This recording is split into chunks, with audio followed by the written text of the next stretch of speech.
Thank you everyone for joining us this afternoon for our next session, which will consist of a keynote address followed by a moderated fireside chat. It's my pleasure to introduce all of you to our moderator for this session, my dear friend Rosa Segura. Rosa is a second-year full-time MBA student and the outgoing president of the Alliance for Latinx Management at Anderson.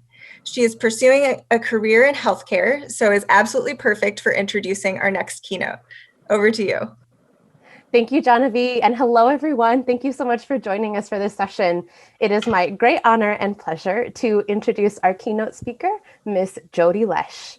Ms. Lesh currently serves as the Chief Transformation Officer for Kaiser Permanente, a role in which she focuses on accelerating innovation well beyond the current pace of change to meet both human and business need. Her approach highlights radical collaboration and agility, and she's led new initiatives such as Food for Life, Kaiser Permanente's strategy to address food insecurity. Prior to her time with the Office of Transformation, Ms. Lesh worked with Kaiser Permanente at the national level and in the Southern California market, leading innovative efforts to care for communities and design care delivery systems for the future. Before she joined Kaiser Permanente, Ms. Lesh was Vice President of Strategic Planning at HealthNet, and prior to that, spent 9 years at Deloitte Consulting, where she specialized in healthcare strategy. Ms. Lesh received her bachelor's degree in business administration from UC Berkeley and her MBA from our very own UCLA Anderson. She is a proud mother of 2 wonderful, creative, confident children and a longtime board member of the Camp Ronald McDonald for Good Times, an organization that she calls her second family. Please join me in extending a warm welcome to Ms. Lesh, and it's off to you. Great. Thank you so much, Rosa. Thank you for that wonderful introduction. And it's so great to be here today. I'm currently calling you from beautiful Palm Springs. I'm taking a couple of days off. And I was walking this morning, taking a long walk, and I just thinking about when I graduated, and it's been 29 years since I graduated from the UCLA MBA program, which is very, very hard to believe. So I'm so honored to be here. And I did a little tiny shout out that my daughter is actually on and listening. And that just makes me so proud. I'm so proud of her and just excited that she's here with me today. I feel like I'm in very, very good company with her and all of you today. So thank you so much. One of the things I wanted to do, for those of you who don't know me, which is most of you, and for people who do, because many of my staff are actually on the line, they know that I love to tell stories. I love to tell stories, and I'm going to do that today. I want to talk about the last couple of years for me at Kaiser Permanente and some of the things that have happened. I think all of you know the last year or so has been hard for everyone with the pandemic, but a lot has happened in the last 2 years that I want to share with you. And also for those who know me, and it's a little bit of a warning, I tend to tell stories pretty raw and pretty direct, and I like to share, and that's exactly what I'm going to do today. So you'll have to bear with that style today. So just a little bit of background for me. In 2003, I rejoined Kaiser Permanente. And the reason why I say rejoined is I had actually started my career at Kaiser Permanente as an entry-level analyst after leaving undergraduate at Berkeley. And like many of you, my parents had some plans for me. My father was an attorney and had hoped that I would go into the field of law. But I decided to take a job at Kaiser Permanente, and it really changed the trajectory of my career. And what I found at Kaiser Permanente was, and in healthcare and in a nonprofit, was that I had this ability to really shape the world around me. And the ability to combine my interests in civic leadership and civic engagement with my career was something that really just really struck a chord with me. And I just felt a deep passion for that and decided that I would not pursue a degree in law and instead go into healthcare, which is a decision I have never, ever regretted. So some 16 years later, I was 37 years old and I was asked to return to Kaiser Permanente. Interestingly enough, one of the people who interviewed me for this job at Kaiser when I returned 18 years ago was the very same person I had worked for as an entry-level analyst.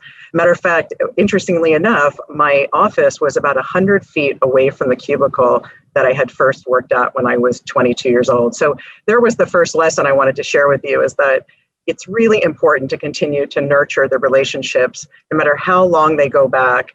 That relationship meant a lot to me throughout my entire career. And of course, it gave me the opportunity to work with her later in my career, which is something that has been deeply, deeply meaningful to me. So when I came back to Kaiser Permanente, I felt very, very well prepared. First of all, I knew the organization, so that gave me a lot of confidence.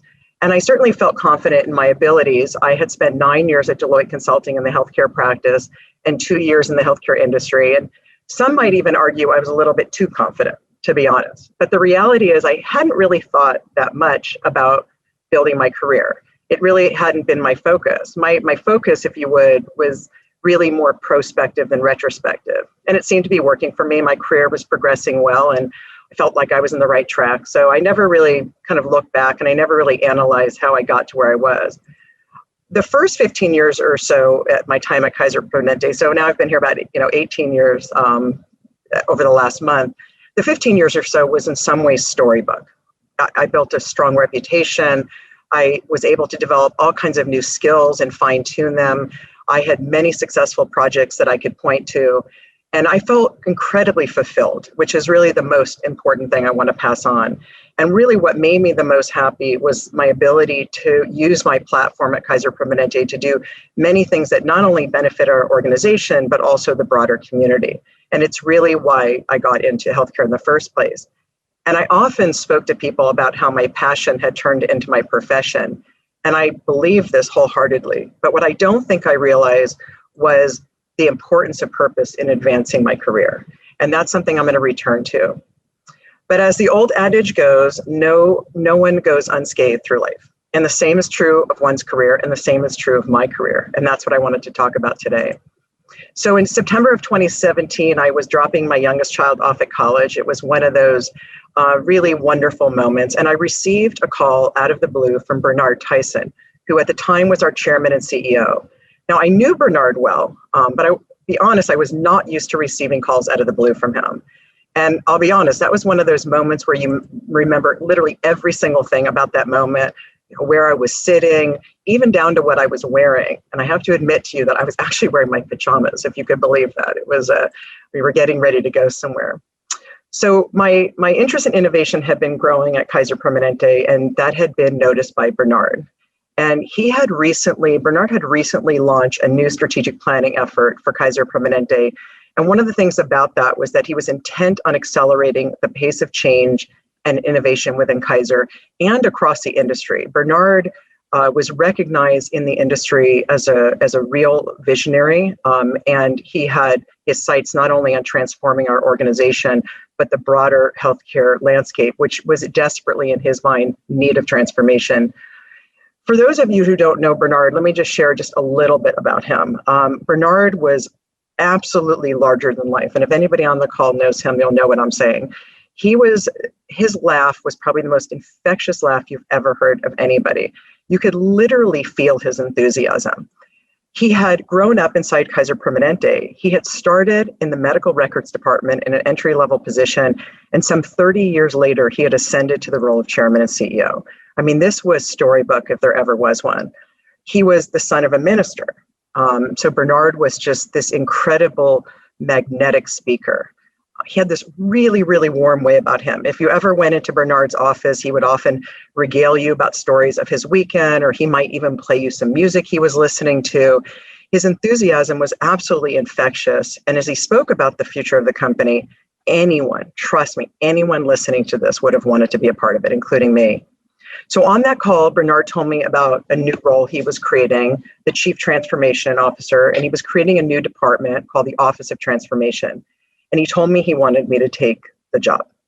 No interview, no other candidates. I mean, I'll be honest, it really seemed too good to be true. And like any sane person, I jumped at the opportunity to work on initiatives that in his vision would not only transform Kaiser, but would also transform the whole country and the whole industry. And I was over the moon, as I'm sure you could imagine. Over the course of the year, I admit that a little bit of the glow wore off. Not everyone was as excited about Bernard's bold vision as Bernard was. But despite just a little bit of pushback, we made incredible progress. We set out to address some of society's most significant challenges. We were looking at things, as Rosa said, food insecurity, personal health, childhood trauma. We conducted a company-wide accelerator called Challenge Possible, and it ignited the organization in ways that I have never seen an organization light up before. So in the middle of the first year, Bernard was asked to actually give the keynote address at the UCLA Anderson Graduate School of Management commencement ceremony. You could imagine, as a graduate some 27 years earlier, I sat in that front row absolutely amazed about how far I had come and just kind of what I was now a part of. And it just seemed like at that point, nothing was out of reach. And I remember some of Bernard's remarks, and I actually recently asked for that speech, and I wanted to share a little bit, just a little excerpt of it with you, because I think it really speaks to what this role meant to me, what this meant to Bernard as a strategy. So after quoting President Kennedy's famous words about ask what you can do for your country, Bernard asked a series of questions that really defined his aspirations. So I'm going to read you just a little bit. He said, which country, which America will you want to build and be a part of? The America where people fight every day to get paid a living wage, or the America where everyone has an equal opportunity to a living wage? The America, a country among the richest of nations who has people living on its streets and don't have a place to call home? Or the America in which we all agree that no citizen will call the streets of America their home? These words were Bernard's strategy for Kaiser Permanente and for the industry. So in November of 2019, what started off as probably one of the best days of my career would eventually portend some of the hardest months to come for me. Bernard and I had traveled to New York City to present at the Fast Company Innovation Festival, one of the most prestigious venues to share triumphs in innovation. I was speaking about Kaiser Permanente's efforts to combat food insecurity. Bernard was talking about the industry's role in addressing intractable social issues that negatively impact health, like homelessness, an issue that was literally almost religion for Bernard. And right before Bernard's remarks, I went to visit him behind the stage, and Bernard was his typical jubilant self. We talked a little bit about the work that I was doing to improve the economic conditions in our disadvantaged communities, and Bernard committed to help me even more than he already had. Bernard was so excited about the work, and he was just over the moon. But he also shared with me in that conversation that his back was bothering him. And that's a premonition that still to this day gives me absolute shivers. As you could expect, Bernard was absolutely magnetic in his conversation, even with the bad back. So on Wednesday, that was a Wednesday, on Saturday, I called Bernard at home to check on him, said he was feeling great. He actually had a speaking engagement later that afternoon. He was excited about it. He was telling me about it. And then on Sunday morning at 8 a.m., during a quiet walk in my neighborhood, I received a call that Bernard had passed away in his sleep. And at that point, literally everything stopped. And my role at Kaiser Permanente entered very, very uncharted and very murky territory. So soon after Greg Adams took over Kaiser Permanente's chairman and CEO, our world would turn upside down yet again, and the future of my role would be put on hold, and it really wasn't clear how long that would be. I won't go on and on about how the pandemic upended our world, but to suffice it to say that it did. And all of our roles changed, all of ours. Our charge was about keeping people safe and supporting our healthcare workers and nothing else. This was absolutely no time to contemplate the office's transformation and its future. We turned our attention to meeting the needs of the day, and thankfully, our design and innovation expertise were actually put to good use during that time. One of the things that we experienced early in the pandemic was a disruption to the supply chain for personal protective equipment, which I'm sure all of you have heard about. So we turned our attention to a program we stood up in a matter of a couple of weeks with the Los Angeles garment industry, an industry that was hard hit, low paid to begin with, and very hard hit by the pandemic, to produce about $15 million worth of masks and gowns, thousands of masks and gowns, contributing that money to the local economy and putting back to work some 600 or so people who were otherwise out of a job. There was a lot to feel good about, and we did. As the weeks and the months wore on, though, I began to struggle again with charting a path forward for me and for my group. And I admit at this point, I was pretty weary and I was pretty worried. And truth be told, I started to experience something that I had never experienced before. and that was a loss of confidence. I stumbled a lot. I put ideas together that seemed good, and then I would toss them away, unsure of what I was proposing would actually even work now that our world and Kaiser Permanente had changed so dramatically. And then I realized something really important. I had not arrived at the place I was at by chance. It wasn't an accident, and I had not stumbled through my career. And that realization took me down a very important path of self-discovery, and I want to share some of those learnings here today. First of all, what I realized, it was my passion and a sense of purpose that had first led me to a career in healthcare, and then to some of the most important work I had been involved with in terms of innovation. For example, in 2016, I was leading Kaiser Permanente's facility expansion efforts, as Rosa mentioned in the introduction. And I saw a piece of data that fundamentally changed the way I saw my work and the work of Kaiser Permanente. This data showed that there was a part of Los Angeles, South Los Angeles, that was very disadvantaged. It had been hit by hard years of neglect and poverty. And what I saw was that we had at Kaiser Permanente inadvertently put very few healthcare providers in that market as compared to some of our more wealthier communities. I remember vividly being at a board meeting where a board member asked me point blank, and remember, I was leading facility design and delivery system planning for all of Kaiser Permanente at that point. And that board member asked me directly, how did this happen? And my answer at first was, it happened, I let it happen. It was my fault. And then I took a pause and I said to her, you know what, I'm going to change my answer. This happened because we were not paying attention. We were not intentionally ensuring that it would not happen. And that was very different. It was really all about intention. And from that point forward, I was completely committed to use my position as a platform for a more just approach to my work and the work of my group. I became incredibly vocal in my efforts. And for those of you on the phone who worked with me on this, because I know there are a few, it sometimes, quite frankly, really rocked the boat. It called into question some of our past practices, and not everyone loved that. I once heard someone say that some people see the things they want, and others see the things that stand in their way. And it was a conscious choice for me to see what opportunities lie ahead for us. In 2013, Kaiser Permanente purchased a piece of land in what was called the Baldwin Hills Crenshaw area of Los Angeles. This was in this area of South Los Angeles that I was referring to.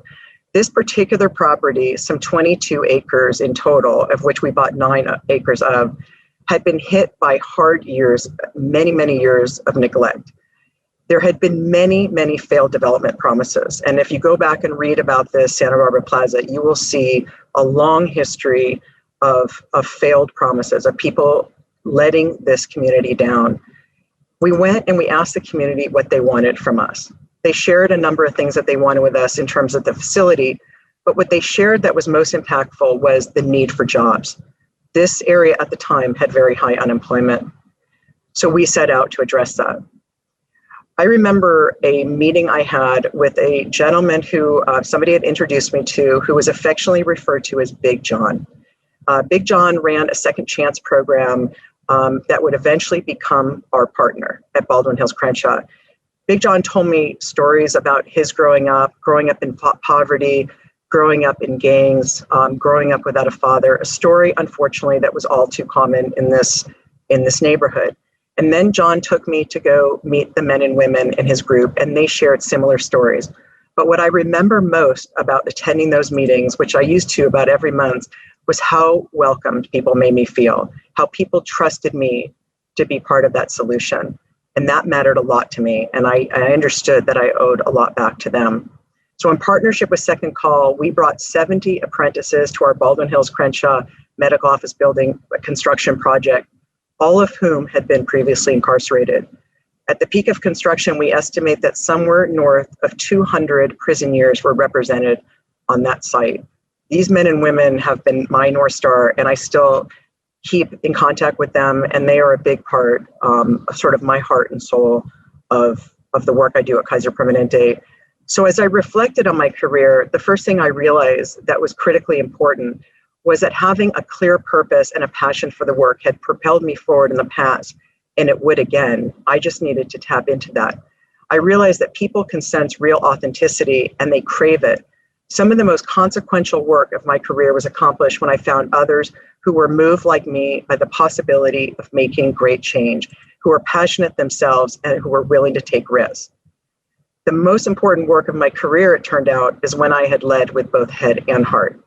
And I took that as I charted my path forward into 2020. But again, 2020 was a hard year. And again, the challenges of the pandemic mounted. Sometimes it felt like we couldn't even see past the next day. Sometimes it literally felt like all 220,000 of us at Kaiser Permanente were just doing battle to survive. And it became harder again to see a path forward for my group. At that point, I turned to the people who I trusted most and who had helped me throughout my career. And as I began those conversations about the future of my career and about my team's future, I began tackling the problems like probably any consultant would. I asked what I thought were great questions. I asked what purpose was my group formed for? What were our skills? How could they be put to good use? I asked people for advice about how to reframe my role, how we could continue our efforts for innovation. And at first, to be honest, the conversation seemed productive. I was able to bounce some really good ideas about people, and I started formulating what I thought were good ideas. And then somebody asked me a really, really hard question. They asked me, why are you struggling so hard to see your value? And at that moment, I realized that the only way forward for me was to be truly vulnerable, to share what I was thinking, what was afraid to say out loud. And I took a big, deep breath and I said it. I had lost confidence. I wasn't sure I was up to the task.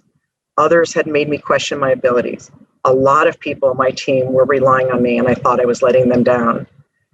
For those of you who listen to Brené Brown, who I absolutely love, she reminds us in one of her talks that we're all wired for struggle. She urges us to let ourselves to be seen, to show up when there are no guarantees. She shares with us that it's human nature to tell ourselves stories and then fill in all the gaps with fear. And that's what I was doing.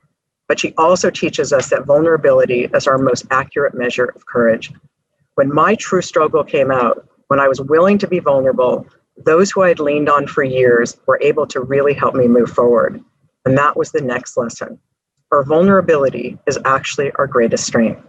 When we open up and we let people see that struggle, when we don't feel shame, we uncover the ability to problem solve and navigate a very important and unique path forward. And what I also learned about vulnerability was the importance of not just having intuition, but the willingness to rely on it. And I know there's somebody in this audience who's probably has a big grin on her face right now.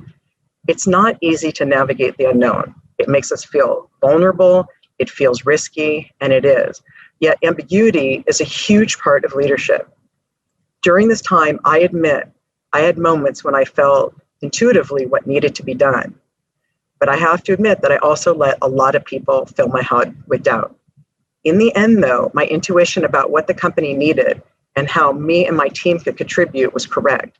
I literally sat on an idea for almost a year. And when I finally had the courage to put that idea forward, it was almost immediately embraced. The last lesson I want to talk about is resilience. Along the way, a good friend of mine and colleague told me that the thing she admired most about me, but also worried her, was how relentless I could be when faced with a challenge. She shared with me that while it's great not to give up, the personal toll she sometimes saw this take on me was sometimes hard to watch. And then I realized something really important about resilience. When I was able to look forward, my resilience was beneficial, allowing me to continue working and form new ideas and explore and find all kinds of new opportunities. But when my resilience meant that I was overly self-critical, this was no longer resilience. I realized that tenacity is not the same thing as resilience. I had been through adversity before. I had been through a tough divorce. I had lost one of my best friends when she was just 36 years old. Adversity, unfortunately, does not discriminate. All of us have had to deal with tough times, and if this past year showed us anything, it was about the need to be resilient. As I worked to define my role at Kaiser Permanente in the aftermath of Bernard's passing, the change in the CEO's direction, and then the devastating pandemic, I thought about what it meant to be resilient. Resilient people are really good at choosing carefully about where they put their attention, focusing on where change is possible and where it's positive. Resilient people know how to tune out noise. And resilient people ask if what they're doing is helping or harming them. And that's what I began to do. So instead of focusing what I had lost, I began to see what was possible and what Kaiser Permanente and the industry needed from me, how my skills, my passion, my experience could be put to the highest and best use. And I stopped looking backwards for the answer. There was a researcher, her name is Lucy Hone. She's a resiliency researcher. And she once said something that to me is so profound and really spoke to how I was feeling at that point. She said, don't lose what you have to what you have lost. Eventually, I could see clearly what the industry needed from me and what was needed in this post-pandemic world. I could see all the possibilities for innovation. I could see the opportunities to transform healthcare and make it more equitable and accessible. And I could see a growing commitment to equity and inclusion and how healthcare could lead that way. And I could see how my team and me were going to be a big part of that at Kaiser Permanente. I had lost my North Star, but only temporarily. There was a vast landscape of opportunity out there. And then I put pen to paper and the path forward just became crystal clear at that point. 2020 was an accelerated year of learning for all of us. I don't think there's a person in this room who hasn't been changed in one way or another over the past year. We have learned that courage is cultivated. It's cultivated through our experiences, our connections, and our vulnerability. I was once reminded that the antidote to exhaustion is not rest, it's wholeheartedness. And as we all navigate the months and years ahead, profoundly changed by a world that will never be the same again, we should do so with a strong sense of purpose and an acceptance, in Brene Brown's words, that we are enough. Thank you.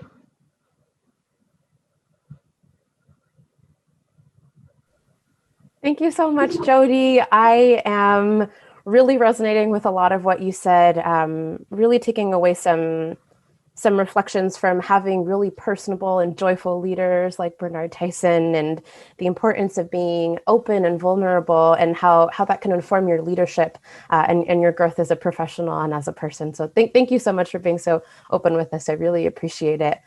I wanted to ask a little bit more about the project where you engaged previously incarcerated apprentices to help with the building of a Kaiser building. It seems like it's something that involved quite a bit of resistance and a lot of risk. So I am curious about what helps you sort of feel comfortable taking risks like that in the workplace, and what are your strategies to sort of pushing initiatives like that forward? You know, it's a good question, and it was not embraced by everyone. It did have a fair amount of risk. This was a $90 million project, and we were bringing 70 people who were were apprentices to work on this. But one of the things that I talk about in my talk is the need to be really driven by your sense of purpose. And I think if you can keep that, you can sort of put risk in its place.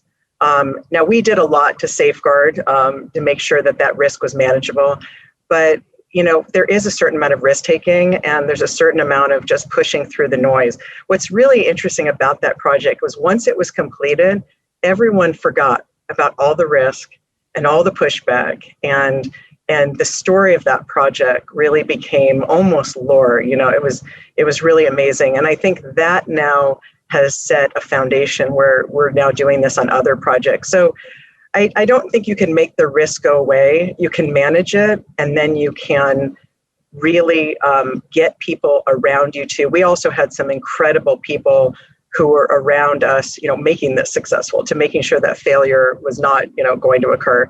But I will say, even in the end, if I'm being perfectly honest, there's problems with every project, and there were people who tried to scapegoat some of the people on the project, but there were so many of us that were passionate and had the facts and stood up for people. And so that's the other thing I would say is you really do need to stand up for people and be willing to take whatever lumps come. That's really, really incredible and really resonates with me. We have two really awesome organizations in Los Angeles, Defy Ventures and Homeboy Industries, that I feel very close to. So this feels really impactful. Have you always been this sort of courageous in your career, or did that take time to build? It's funny.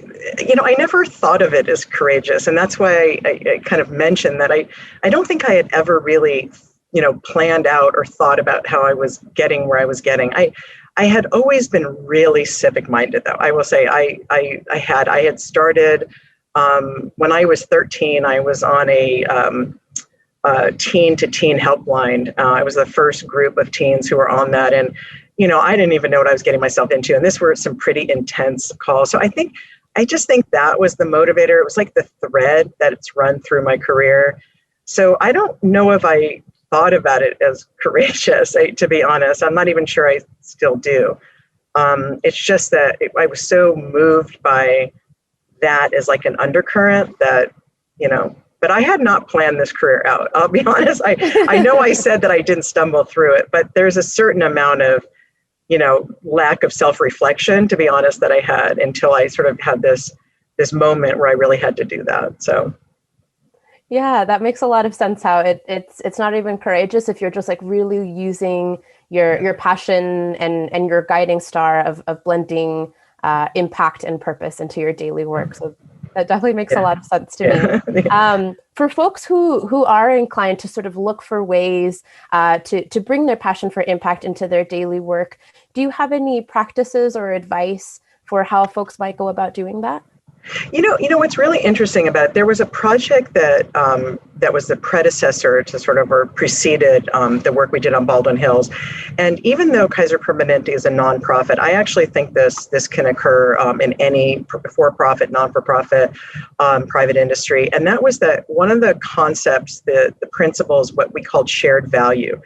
Could we find the intersection between what was good for our business and what was good for society? And in that intersection, we found incredible opportunity. And that intersection was large. It was much, much larger than we had imagined. And I would just say to people that no matter what work you go into, even if you go into a for-profit, tech or anything like that people may be doing, that there is this opportunity to find shared value, to find the intersection between what is good for our business and what is good for our society. And that regardless of what job you go into, even if you don't feel this passionate about it, I do urge people to try to figure out how they can do their work in a way that generates and confers value broadly, not just for shareholders or not just for the owners of the company, not just for ourselves, but for the broader community. And I think those opportunities are abundant. And that is something I would really love to ask everyone, particularly people who are graduating or kind of new in their career, to always look at their work in that way. Yeah, that absolutely resonates. Absolutely. One of the things that you mentioned towards the beginning of your remarks was the sort of entire company brainstorming session. You lean on collaboration to sort of generate these really incredible ideas. I'm curious about what you do to sort of foster that in your team. How do you get people to bring their ideas to the table and think innovatively within your department and also just in all of the spaces you inhabit? It's funny. First of all, I just want to say it's constant sort of working about how do we create the right culture and environment for sort of creative and generative thinking. And it's been challenging with the pandemic and working virtually. I would tell you that we have a big project now trying to figure out how we can recreate some of that magic in this environment. But one of the things in our work when we're doing projects that we almost universally do is we do deep research with the people that we want to benefit.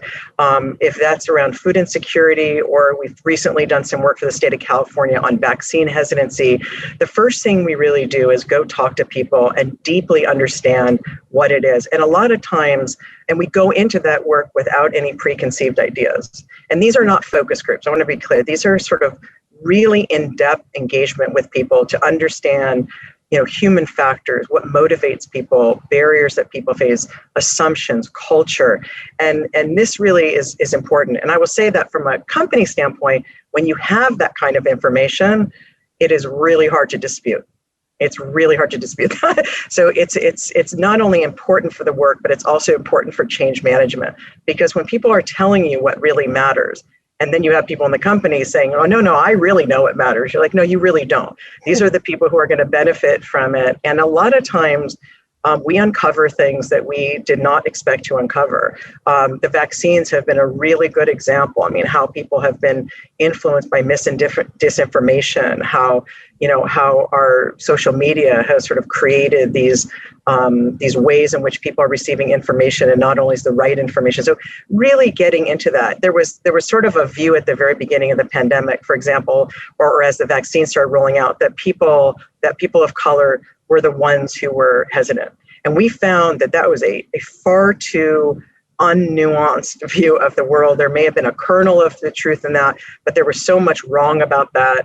And we've learned so much that we're now feeding into how we communicate with people and how we provide service to people and sort of get that vaccine up. So I would just, that is a step I don't skip. And it's really, really important. Yeah, the listening and the relationship building and gathering as much information as you possibly can to benefit folks, it definitely is so important. And I will be looking forward to hearing how you guys are going to recapture the magic, because I know that's definitely something that I'm looking to try and do in my own spaces.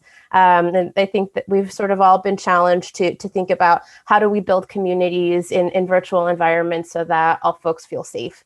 Definitely lots of best practices. It's funny that you actually use the term safe, because we have a small group working on this now, and we were talking about a practice that we've used where we call it mudslinging, where we take ideas that we have and we ask for critical feedback, not always, positive, right? Like, and it's the idea of it is sort of bettering the idea. And we talked a little bit about the need to create safety kind of in the culture for people to be able to hear constructive criticism and not take that personally. And so some of this has really a little bit to do with virtual and a lot not to do with it, right? It has to do with sort of culture. So we're kind of unpacking that a little bit. We have a long way to go.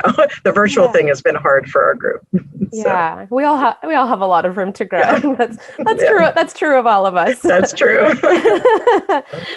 Jodie, in our last few minutes, I would love to ask you about something a little more personal. So you've mentioned your children a few times, and I think a lot of our attendees in the audience are balancing parenting and working from home, or studying from home, or thinking about starting their families, in the near future. And I think we get a lot of mixed messages about, whether or not we can have it all and be both fantastic parents and fantastic professionals. And you said something in our conversation earlier this week about how you just made motherhood work for you. So would love if you could share a little bit about sort of your learning journey with motherhood, and if you have any sort of best practices for us as we sort of move forward. Well, I think, Rosa, you put it right when you say it's a learning journey, because it is. And I've learned a lot, hopefully not too late. Maybe Isabel will tell me if I learned some of these too late. But the first thing I just want to say is that I say this to everyone, no matter how important our work is, there is absolutely nothing more important than your family. And I would just say to people that whether it's men, women, anybody in the audience, that we should be very, very clear about our priorities, and that is always the priority. But, it's funny, when I first started my career, there was all this like work-life balance, women could have it all. Like, there were a lot of sound bites out there. And I admit that not all of them were all that helpful to me, because everyone's path was different and everyone's situation was different. And I really appreciate it, as Rosa and I had a chance to talk a little bit about this before this event. And it got me really to thinking, again, sort of retrospectively about how I did it. And the one thing I would say, the real advice, or just what worked for me, is you've got to figure out what works for you. What works for you may not work for somebody else, whether it's a man or a woman or anybody that you know. One of the things that I recall was that when my kids were in elementary school, I would sometimes come into work and everyone was wearing business suits then. So I would traipse in my business suit, and a lot of the moms were not. Okay, a lot of the moms were dressed casually. I assumed, and I'll go back to this in a second, that they were not working, okay, which was not a good assumption. And I couldn't be the PTA mom. I couldn't be the lunch serving mom. I couldn't do that with my job. And I ended up being on the board of the school and helping them through their big capital expansion program. So I was able to use my skills, first of all, that I thought, to highest and best use, and also to do something that worked for me, which was working in the evening or, much later in the afternoon. I would go back, though, to the women that I saw who I assumed were not working because they weren't dressed like me. Many of those women were working. And that was a terrible bias on my part. Many of them had different types of jobs. Maybe they had something where they were working from home, where they were, had some kind of business, small business that they were doing. And I learned that they were doing it their way. They were making it work for them. And so I think it's all about not passing judgment. I'm very sorry that I never said anything out loud, thank goodness. But in my mind, I did pass some judgment. I did have bias. And I think that we can't do that. And that was a lesson. So, and then the last thing I would just say is that just realize that your kids are pretty resilient, and as long as you love them and support them, they can handle if you work, they can handle if you stay home, they can handle a lot of things and turn out exceedingly well. As my children I'm so proud of them. They've both done incredibly well, even though I worked and came in a business suit and sat on the board instead of served lunch. So everyone will survive and do well, as long as you always know that the North Star is their well-being. Thank you for sharing that, Jodie. Yeah, I definitely resonate with, being really conscious of not passing judgment on other women for the life choices that they make. We all are going through something a little different. The circumstances of our lives all look really different. So that definitely speaks to me very deeply. And then also just about making it work for you. I love that you found a way to use your skill sets in a professional setting and also in your personal time to make a real impact in the school district that your kids were a part of. And I think that's so special. And I think just speaks to the real power of having such an awesome working mother. Yeah. So, the one other thing, just a little advice, is one thing I did is really involve your children in your passion. So my kids all were very involved with Camp Ronald McDonald. So you talked about at the beginning, my daughter is a camp counselor. My son used to go up and he's a handyman. So he used to help them. And so kind of, trying to blend that. I think is really I don't want to say just kill two birds with one stone, but it's just this 1 + 1 = more than 2 kind of thing. And I would really encourage that as well. Oh, that's so great. I remember my mom did the same thing for me. We went to, it's called the McHenry House, as a shelter for families. And we spent a lot of our weekends there, just doing whatever was needed in small town, rural California. Oh, that's awesome. See, right? It was special. And it was special time with your mom, right? Yes. Such special time with my mom, and such a gift that I think really inspired in me the desire to keep doing impactful work, even if I didn't quite have the words to articulate that at the time. Exactly. As a 9-10-year-old, definitely planted some really strong seeds of what I wanted to do with the future. That's a great story. That's awesome. Well, Jodie, we are at time. I want to thank you so much for your openness and your vulnerability. This has been really great for me. Thank you so much, Rose. That was awesome. To this too. Thank you so much for letting me be a part of this. I really appreciate it. It was fun. Thank you, Jodie. And Genevieve, back to you. Thanks, Rosa. Thank you so much, Jodie. That was an incredible conversation about resilience. So we now have about a 20-minute break before programming continues with our final keynote. During this break, I am really thrilled and excited to introduce our next Energizer, a workout led by the founder and CEO of Kinergy. Kinergy is a community dedicated to transforming lives through energy and motion. Kinergy strives to help you connect with and celebrate your true self, enhance the lives of those around you, sending an energetic ripple across the planet and uniting us as one global community. I'm so excited to turn it over to the CEO and founder, actress, dancer, singer, producer, and choreographer, Julianne Hough, to lead us through a Kinergy Energizer. Julianne, I'll take it to you.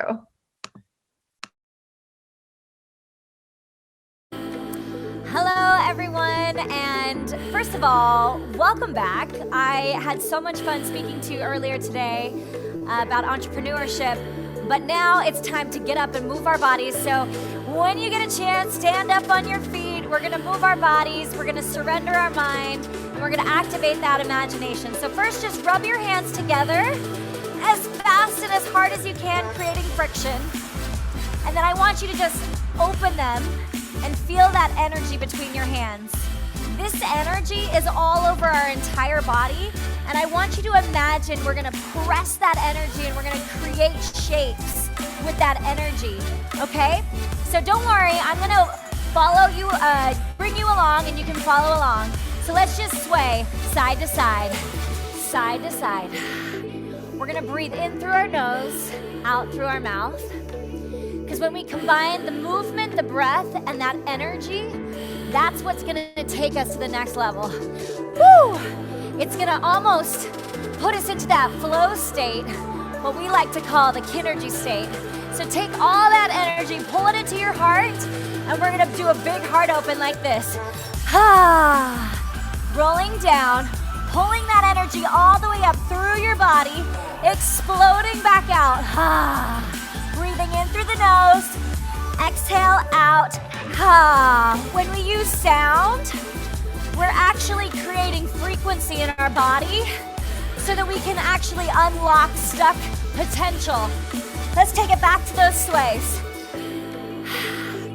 All right, so this is just to activate our life force energy, just to get our body moving, our breath activated, and our imagination flowing. So we're gonna move through the elements. This is where we're gonna activate our imagination. So really get into that playful state like you were as a kid. Big heart open, here we go. Beautiful. So now act like a kid and start closing your eyes, breathing in through your nose, out through your mouth.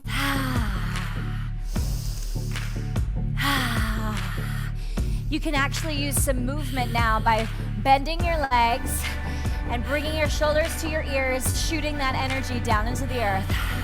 Bringing it up and shoot it out. All right, so here, now that you have the movement and the breath, I want you to imagine that you're sinking down into the earth. Activate that imagination, sink down into the earth, and now imagine what it would taste like, what it would smell like, what it would feel like, and just breathe into the bottoms of your feet and allow that energy to shoot down into the earth. Feeling the roots going around your feet, shooting down, even out of your fingertips. When we can get into the center of the earth,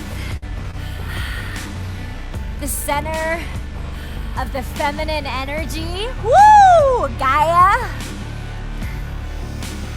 we can connect more to our trust within ourselves, the stability and the foundation that we're creating, so that we don't have to feel scared, we don't have to feel chaotic, we can be rooted in our own trust. Make it even bigger. Feeling the sensation of earth right at the bottom. Now that we're at the center of the earth, I want you to just squat down, feel the earth with your hands and your feet. And now I want you to picture that there's a flame at the center of the earth, and it starts to raging and roaring up through the earth into your feet, into your ankles, into your legs, into your hips, and just localize it right here. Start rotating. Breathing in through the nose, out through the mouth, bringing up all that energy. We're going to take it up, heart open, slap that earth. Slap the earth. Pulling it up. Slap it open, slap the earth. Pulling it up. And heart open, slap the earth. Pulling it up. Feeling that fire rage. Side. Feeling that fire coming through your hips. Woo! Breathing in through the nose, out through the mouth. We're gonna scoop throw, where we're gonna take all that earth, all that fire, scoop it and throw it into the air. You ready? Here we go. 4, 3, let's go.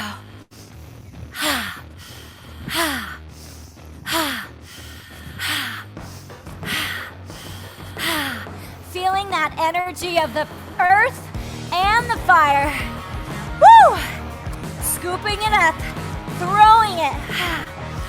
Now holding it at the top, pulling it in. Bring it into your hip, bring it down, in and down.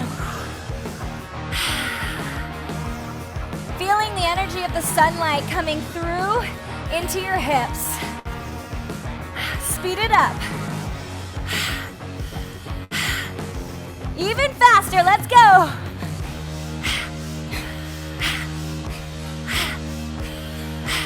4, 3, 2, heart open. Fire. Are you guys starting to feel that fire coming up through your legs? Woo! All right, now we're gonna change our breath pattern.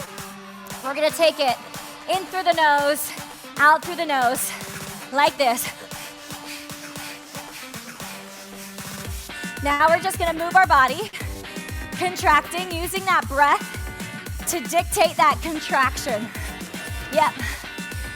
Now we're gonna do 3 pumps to the front, 1 pump down. 3, 2, let's go.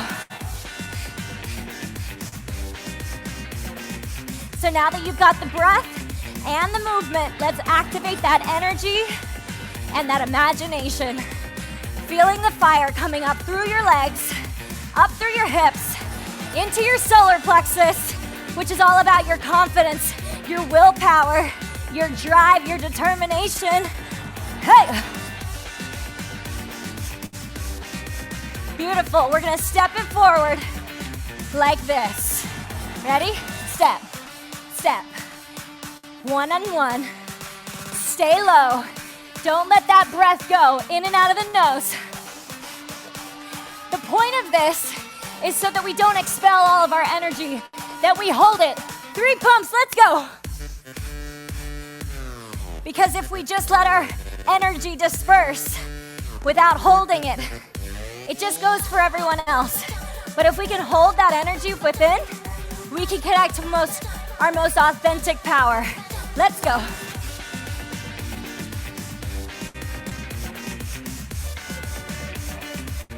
You got it. Don't lose it. In and out of the nose. You got it. Come on. This is important so you can build that energy to transform. Woo! Hop. Step it forward. In and out of the nose. I know it's hard, but you can do it. Come on. We're gonna go into water after this and cool down. Come on. 3 pumps. Let's go.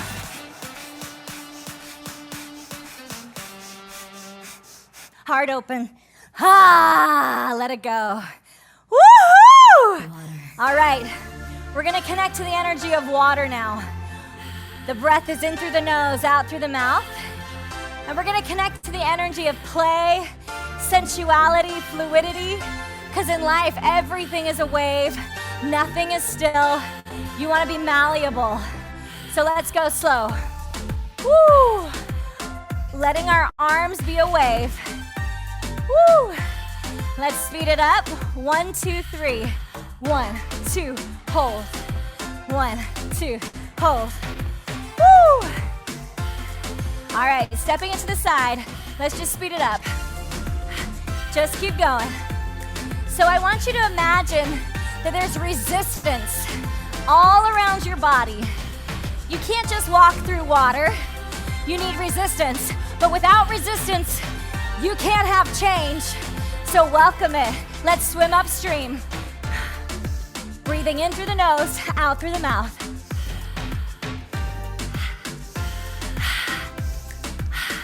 So if you want, you can even wave and ripple your body. Woo! Feeling the energy, take over. Let's take it low. So water is all about nourishment. It's all about nurturing. It's all about sensuality. It's also held in our sacral area, which is where we hold all of our emotions, as well as our creativity. Swim up. So we want to unlock all of that glorious, unlimited potential, allowing those emotions, heart open, to be free. Yes. All right. We're going to connect to that fire again. So imagine the earth, the fire, the water all coming up through your body and stopping like right here in your solar plexus in your heart. Breathing in and out of the nose. 3 pumps, let's go. All right, even bigger. 3, 2, 1. Hut. This is now about expression, not perfection. In fact, that's our motto here at Kinergy. It's not about perfection. It's about expressing yourself fully so that you can transform from the inside out. Woo! All right, we're gonna go down, down, up, up, down, down, up, up. Last time, and then we're gonna speed it up. 4, 3, 2, let's go. Up. Let it go. Breathing in and out of the nose. Feeling that fire come up through your body. Feeling connected to your tribe around you. Think about all these people. Even if you're not in the same room right now, we're all collectively doing this together. 3 pumps, let's go. Don't lose it. Keep that breath. I know it's hard. Go as hard as you can. Holding that energy within your body. Down, down, up, up. Woo! Keep going. Even more. Expressing yourself. Come on. Ready to scream? 4, 3, 2, scream. Ho! Woo! All right. As quick as you can, place your feet into the center of the earth. Drop your hands to your side and change your breath pattern. In through the mouth, out through the mouth.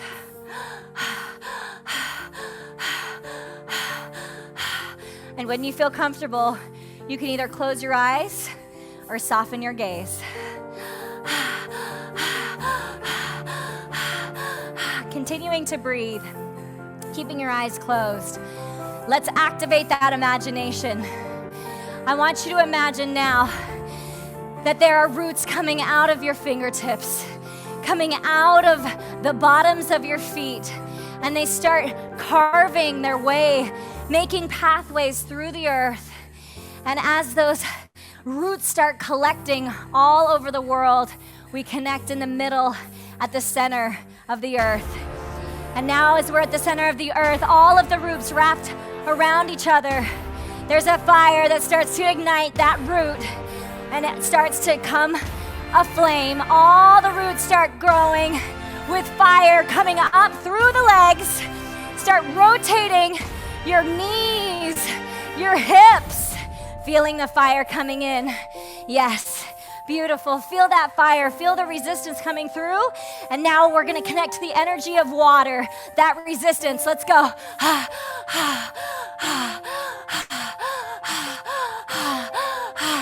Feeling the energy of water, raising your hands up like wings of a bird. Now start rotating like a tornado above your head. And I want you to go absolutely crazy for 10 more seconds. As much energy as you can dispel. Go, go, go. 9, 8, 7, 6, 5, 4, 3, 2, 1. Reach up and exhale. Beautiful. Keeping your eyes closed, I want you to just feel the sensation, the energy coming out of your fingertips, and just slowly bring your arms down, feeling the energy. That field around you, that space that we've just created, not just outside of our body, but inside of our body, releasing all that stagnant, stuck energy that doesn't serve you anymore, that's just sitting there. Taking your breath back to normal, keeping your eyes closed, and just taking a moment to feel your body and thank your body for just 15 minutes. All it did or all it took was 15 minutes for you to connect to your body, surrender your mind to the elements around you, to play, to feel like a kid again, to imagine and to feel this electricity coming from within. Placing your hands on your heart, I want you to think of a moment of gratitude. It can be from a time in your life. It could be from a conversation that you had today, listening to one of these incredible speakers. And I just want you to think of that moment. Maybe it's through this entire year with the pandemic.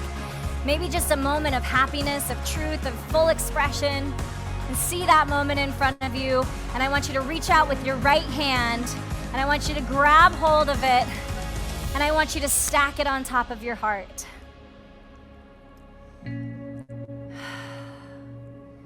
When we can just take a moment to connect to ourselves, to truly connect to ourselves, we can then relate to the people around us with no separation, no division, just pure empathy. And when that can happen, we can really, truly experience the world how it's meant to be experienced, which is just pure love. This could be the moment we've been waiting for, the chance to feel alive. When you're ready, you can open your eyes. Nothing's gonna stop us, nothing's gonna top this, nothing like Let's just rub our hands together like we did at the beginning of class. Feeling the breath coming in through your body. Maybe rubbing your body, saying thank you, thank you. Woo! All right, we're gonna do a big heart open. Here we go. Ha! Rolling down, filling your body, giving yourself permission, waking it up. Ha! All right, let's sway side to side. Woo! Breathing in through the nose, out through the mouth. Maybe feeling a little bit more expansive, a little bit more free. Woo! Beautiful. So, I just want to thank you so much for taking the opportunity to get up out of your seat, to try something maybe a little new that you've never experienced before. This is not a fitness class. This is not a meditation class. This is an energy class. This is to help you connect back to your authentic self, that childlike wonderment that's inside of you, to create, to find that creativity and that innovation so that you can find these inspirations all around you. Thank you so much for joining me. And as a gift, if you would like, we have a promo code for you to use to get one free class. This was just a taster of what you'll experience, but this is just one class, a promo code with UCLA Velocity. And then if you want to come on for longer, we'll give you a 20% discount if you use UCLA Kinergy as the next promo code. So thank you so much for joining us. And I'm so grateful to have been able to share today. Thank you so much. And again, we are nothing without our body, without our mind connection, but mainly our energy. So having fun, feeling gratitude, feeling joy, dancing around is the best thing that you can do for your brain to build new connectors. Woo! Having fun. Just dancing, feeling free within yourself. Woo! We're gonna do one more big heart open just to seal it off. Here we go. Rolling down, bringing it up your body. Last one. All right. Beautiful. Thank you so much. I'm Julianne, the founder and CEO of Kinergy. Please join us. Have the best rest of your day, and we'll see you guys soon.